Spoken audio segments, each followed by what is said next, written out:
అందరికీ నమస్కారం. Hi children's. చాలా బాగా ప్రాక్టీస్ చేస్తున్నారు.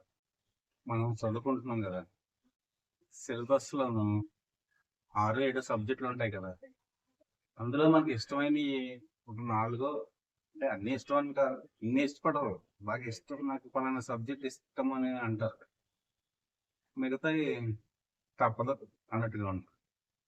కానీ ఆర్ట్ అనేది, ఇప్పుడు మీరందరూ ఆర్ట్ని ఇష్టపడి వచ్చారనమాట, అంతే కదా. దీన్ని పూర్తిగా మీరే ఇష్టపడి వచ్చారు కదా. మరి అలాంటప్పుడు మనం ప్రాక్టీస్ చేయాలి. ఈ కళలు అనేటువంటివి ఆస్వాదించడం లేదా అభ్యసించడం, ఇవన్నీ మనకి కూడా పూర్వజన సుకృతం వలన వస్తుంది అనమాట. మనం తీసుకున్న ఇమేజ్ ఏదైతే ఉందో, ఎక్కడ ఏ ట్రయాంగిల్ ఉంది, రెక్టాంగిల్ ఉంది, ఏ లైన్ ఉంది, ఎక్కడ సర్కిల్ ఉంది అన్నది మనం బాగా అబ్జర్వ్ చేసిన తర్వాత పేపర్ తీసుకొని A4 మీద చూస్తే, అంటే మనం ఏదో ఒక దాని మీద చేద్దామని చూసినప్పుడు మీరు తీసుకున్న ఇమేజ్ అయితే, రిఫరెన్స్ నమూనా ఏదైతే ఉందో అది మన లోపలికి వెళ్ళి చేతి ద్వారా బయటకు వస్తుంది. అంటే మనం ముందేం చేయాలి, దాన్ని మనం పూర్తిగా అబ్జర్వ్ చేయాలి. ఏదైతే తీసుకున్నామో నమూనాని ఆ చుట్టుపక్కల కొలతలు అవి మనలోకి వెళ్ళాలి. వెళ్తే చాలా సులభంగా మనం చేయగలం. మనం ఏం చేస్తాం అంటే తొందరగా తీసేద్దాం గీసేద్దాం అనుకుంటాం. అలా కాదు. ఓకేనా ఫ్రెండ్స్? అదే పనిగా మాట్లాడుకుంటే బోర్ కొట్టేస్తుంది మీకు. బాగా ప్రాక్టీస్ చేయండి. చిన్న విరామం తీసుకుందాం, తిరిగి 2 రోజుల్లో మరలా కలుద్దాం. ఈరోజు మనం ముందుగా ఒక హారిజాంటల్ లైన్ గీసాం అనమాట. దాని మధ్యలో ఒక వ్యానిషింగ్ పాయింట్ పెట్టాం. వ్యానిషింగ్ పాయింట్ అంటే ఒక సమాంతర రేఖలన్నీ కూడా ఒక దగ్గర ఒక పాయింట్లో కలిసినట్టు చూపించే బిందువుని వ్యానిషింగ్ పాయింట్ అంటారు, లేదా అదృశ్య బిందువు అంటారు. ఓకే, ఇప్పుడు మనం ఒక హౌస్ డ్రా చేస్తున్నాను. హారిజాంటల్ లైన్, ఒక రెక్టాంగిల్లో వర్టికల్ లైన్, మరలా హారిజాంటల్ లైన్. దీని నుంచి మనం ఒక సమాంతర రేఖని, డోరు, ఒక విండో, 2 విండోస్. ఓకే, ఇప్పుడు ఈ సమాంతర రేఖను తీసుకెళ్ళి వ్యానిషింగ్ పాయింట్లో కలిపాము.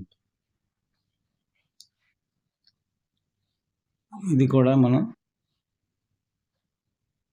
తీసుకెళ్ళి వ్యానిషింగ్ పాయింట్లో ఒక లైన్ డ్రా చేస్తాం.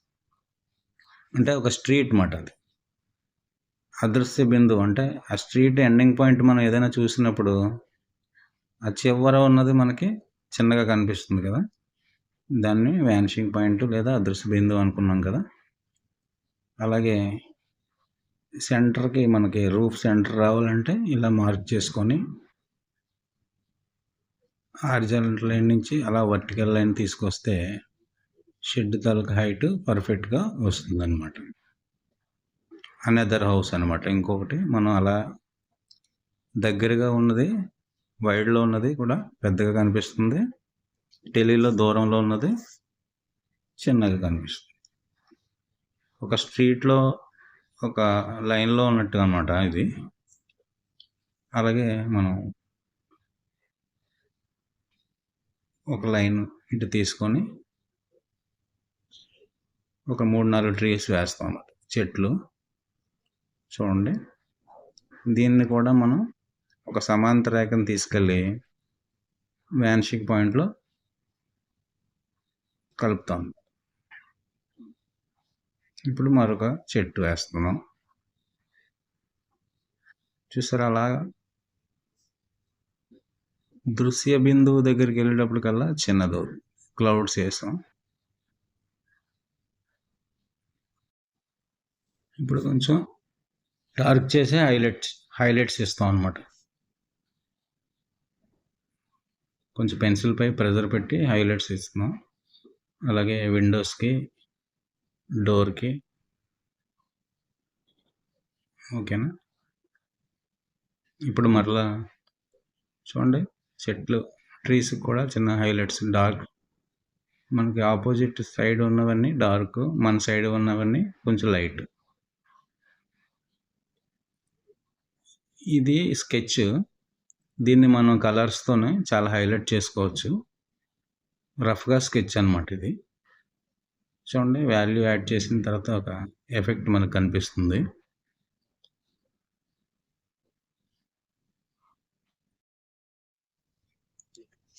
ఓకే కదా.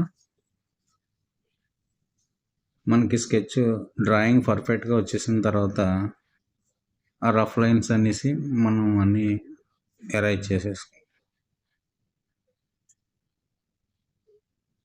ఓకేనా. ఇంకొక 2 క్లౌడ్స్ వేద్దాం, చిన్న హైలైట్స్ అనమాట. అలాగే హౌస్ దగ్గర కూడా కొంచెం డార్క్ చేస్తే మనకి చిన్న గ్రాస్,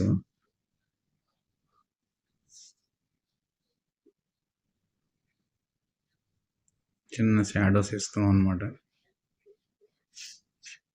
రూఫ్ కూడా చిన్న డార్క్ చేసాం. ఇదంతా హ్యాచింగ్ టెక్నిక్.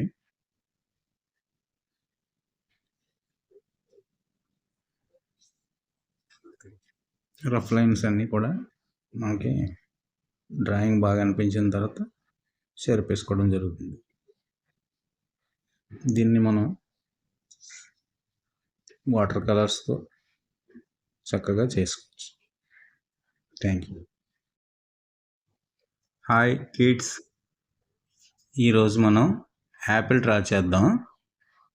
చూడండి, సి షేప్ వచ్చింది, ఆపోజిట్ సి షేప్ వచ్చింది. ఓకేనా. ఇప్పుడు డ్రా చేస్తాం కాబట్టి ఇప్పుడు పెన్సిల్ మీద ప్రెజర్ పెట్టి డార్క్ చేద్దాం. డార్క్ లైన్ స్కెచ్ వచ్చిన తర్వాత కొంచెం మనం దానికి షాడో, డార్క్ హ్యాచింగ్ టెక్నిక్స్తో అలా డార్క్ చేయండి. అవుట్లైన్ దగ్గర నుంచి బయటకు రాకుండా చూసుకోండి. ఓకేనా. నెమ్మదిగా ప్రయత్నించండి.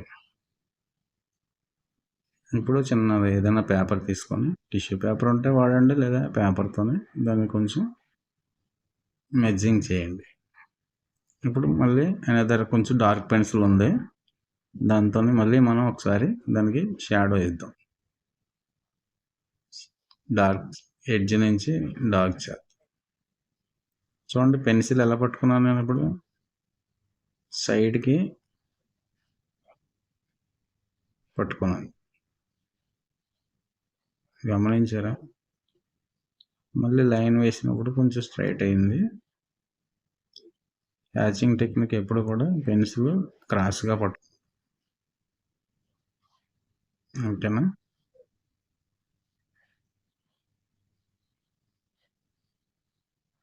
ఎడ్జెస్ హైలైట్ చేస్తున్నాం. మధ్యలో ఎంబోజింగ్ రావడానికి మనం లైట్గా హ్యాచింగ్ వాడి వదిలేసాం. జస్ట్ ఒకసారి మెజ్జింగ్ చేసాం. చిన్న షాడో ఇద్దాం. ఇప్పుడు మీరు ప్రాక్టీస్ చేయవలసిందల్లా హారిజాంటల్ లైన్స్. చూడండి, చూపిస్తాను. హారిజాంటల్ లైన్స్ రఫ్ పేపర్లో, బుక్స్లో మిగిలిపోయిన పేపర్లన్నీ కూడా లైన్ పర్ఫెక్ట్గా రావడానికి హ్యాండ్ ఫ్రీ మూమెంట్ అలవాటు అవడానికి ఇవన్నీ డైలీ చేయండి. ఇవి రెగ్యులర్గా ఎక్కువ చేయాలి. మీకు ఇవన్నీ మీరు రెగ్యులర్గా ప్రాక్టీస్ చేయండి.